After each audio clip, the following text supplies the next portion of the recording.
विश्व के सबसे प्राचीन शहरों में से एक है बनारस। संस्कृति का शहर, कला का शहर, जिसकी स्थापना स्वयं भगवान शिव ने की।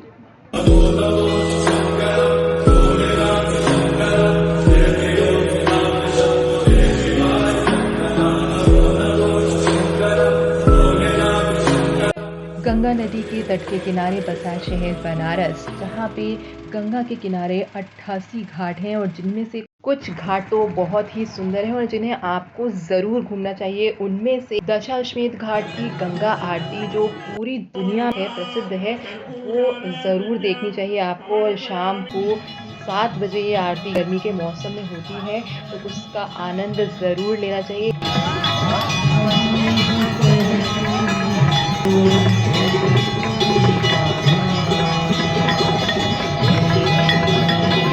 तो 2 दिन के लिए अगर बनारस घूमना चाहते हैं तो निकल पड़िए अपने घर से और बनारस पहुंचते ही ले लीजिए सुबह-सुबह कोई होटल और वहां से सामान अपना पटक कर पहुंच जाइए गंगा स्नान के लिए।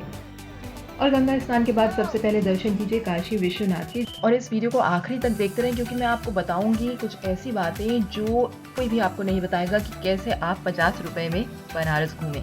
तो सावन में अगर आप काशी विश्वनाथ के दर्शन करते हैं तो वो बहुत ही पवित्र माना जाता है, बहुत ही अच्छा माना जाता है। और दर्शन करने के बाद हम चल दिए काल भैरव जी के दर्शन करने। इसके अलावा भी गलियों में छोटे छोटे बहुत सारे आपको शिव मंदिर मिलेंगे, वहाँ पे भी आप दर्शन कर सकते हैं। और दर्शन करके जब थक जाएं और थोड़ी भूख लगने लगे तो वहाँ की गलियों की कचौड़ियाँ, जलेबी, ये सब खाना बिल्कुल मत भूलें। और अगर आप बनारस की गलियाँ नहीं घूमे तो कुछ नहीं घूमे। और यहाँ की लस्सी का स्वाद भी ऐसा है कि अगर आपने एक बार पी ली तो आप दोबारा ज़रूर पिएंगे। और अगर आप कुछ हल्का खाना चाहते हो तो यहाँ पे साउथ इंडियन फूड के, स्ट्रीट फूड के इतने सारे ठेले लगे होते हैं और बहुत सस्ते में 40 रुपये में डोसा आपको मिल जाएगा, 20 रुपये में इडली मिल जाएगी, तो वो भी आप यहाँ पे खा सकते हैं। पूरी मार्केट घूमने के बाद जब हम बहुत थक गए तो हम वापस होटल चले गए और शाम को फिर से घूमने के लिए निकले।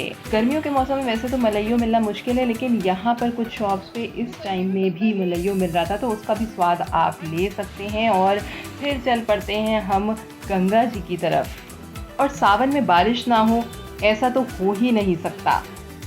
गंगा के किनारे घाटों को घूमने के 2 तरीके हैं, या तो आप पैदल पैदल घूमें, जो बहुत मुश्किल है क्योंकि बहुत लंबा स्ट्रेच है, या फिर आप हमारी तरह बोट से घूमें। जो बोट वाला है वो आपको यहाँ के इतिहास से जुड़ी बहुत सारी जानकारियाँ देंगे और आपको भी काशी से प्यार हो जाएगा। यहाँ गंगा के तट पर कुछ हेरिटेज होटल्स भी हैं जिनका टैरिफ बहुत ज़्यादा है, लेकिन वो बहुत ही सुंदर होटल्स बने हुए हैं और राजा के महल भी हैं, उनको भी आप घूम सकते हैं। और छोटे बड़े बहुत सारे मंदिर बने हैं यहाँ पर। बनारस के मणिकर्णिका घाट और हरीशचंद्र घाट 2 ऐसे घाट हैं जहाँ पर 24 घंटे दाह संस्कार होता रहता है।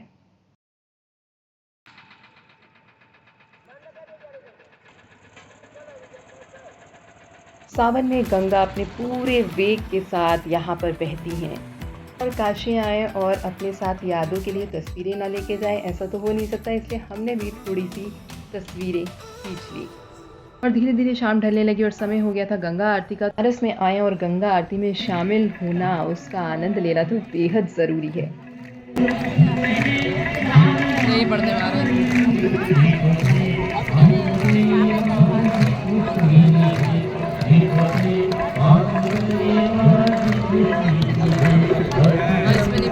और साथ ही गंगा जी में दीपदान का भी अपना ही अलग महत्व है।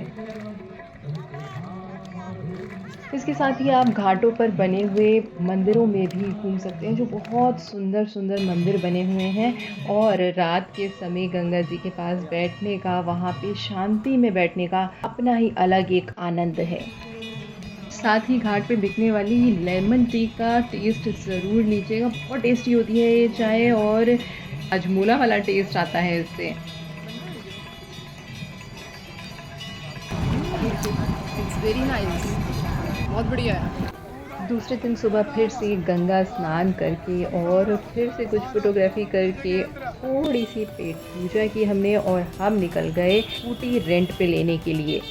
जी हाँ, बहुत सारे लोगों को पता नहीं है, लेकिन यहाँ पर भी आपको स्कूटी रेंट पे मिल जाती है और बहुत अच्छे प्राइस में आपको मिल जाएगी। और यहाँ पर आपको स्कूटी ईवी जो है वो 50 रुपये पर घंटे के हिसाब से मिल जाती है, जो वो बहुत ही सस्ता है और उससे आप बनारस की गलियों में आराम से घूम सकते हैं, क्योंकि यहाँ पे अगर रिक्शा करेंगे तो वो बहुत महंगा पड़ने वाला है आपको। तो बहुत एक अच्छा ऑप्शन है वो। और क्योंकि हमें पहले दिन पता ही नहीं था, इसलिए हमने नेक्स्ट डे के लिए स्कूटी रेंट पे ली। वैसे तो यहाँ पे बहुत सारी जगहों पर स्कूटी आपको रेंट पे मिल जाएगी, तो आपको पता करना पड़ेगा, लेकिन 80 घाट के पास हमें यहाँ पे एक मिल गई थी, उसकी फ़ोटो मैं खींचना भूल गई और इसलिए आपके साथ उनका नंबर मैं शेयर कर रही हूँ। तो आप वहाँ से स्कूटी रेंट पे ले सकते हैं और सारनाथ जा सकते हैं, जो वहाँ से 12 से 15 किलोमीटर आपको पड़ेगा। तो ये बहुत सस्ता आपको पड़ने वाला है।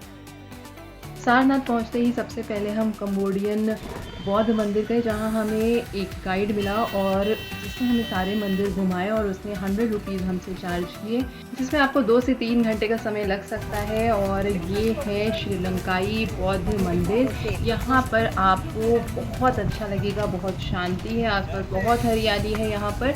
और यहाँ पर आप उस पेड़ को भी देख सकते हैं जिसके नीचे महात्मा बुद्ध ने अपने 5 शिष्यों को पहला उपदेश दिया था। इसके अलावा आप यहाँ का जापानी बौद्ध मंदिर भी घूम सकते हैं, जो बेहद खूबसूरत है।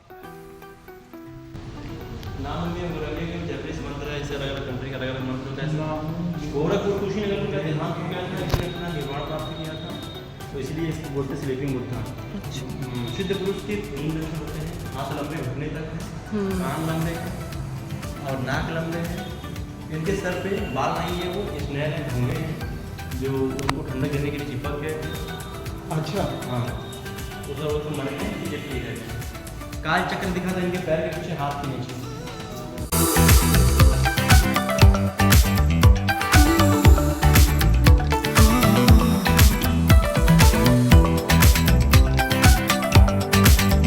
सब मंदिरों के अलावा आप यहाँ पर सारनाथ का बौद्ध स्तूप भी देख सकते हैं और बनारसी साड़ियों की बिनाई कैसे होती है वो भी यहाँ पर देखा जा सकता है और यहाँ से साड़ियाँ खरीदी भी जा सकती हैं। 10 दिन 15 दिन 20 दिन जैसा डिज़ाइन होता है वैसा समय लगता है। ये जरी आप देखिए, मतलब झूमर आपने देखा है, उसी का मेन डिज़ाइन चल रहा है। झूमर से भी डिज़ाइन लेके लोग बनाते हैं पूरा।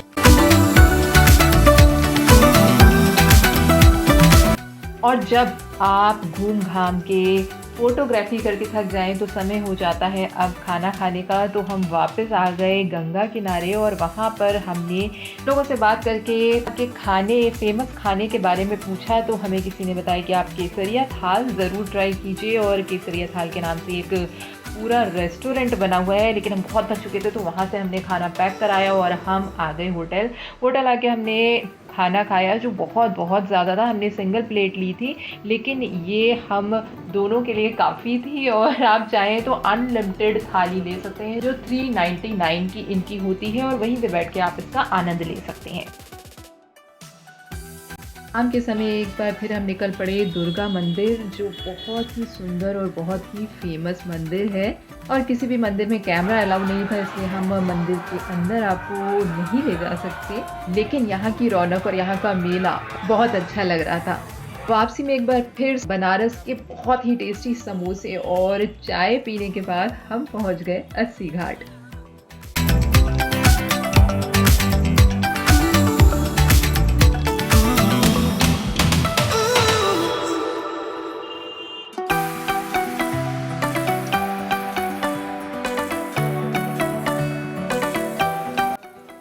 यहाँ हमें बहुत सुंदर पेंटिंग्स भी देखने को मिली, साथ ही गंगा के किनारे इतना सुंदर दृश्य था और इतनी पवित्रता और इतनी सकारात्मकता थी कि वहाँ से आपका आने का मन ही नहीं करेगा। लेकिन हमने बड़े भारी मन से गंगा जी से विदा ली और हम आ गए कुछ खाने पीने। तो यहाँ पर हमने खाई टमाटर चाट, जो बहुत टेस्टी थी।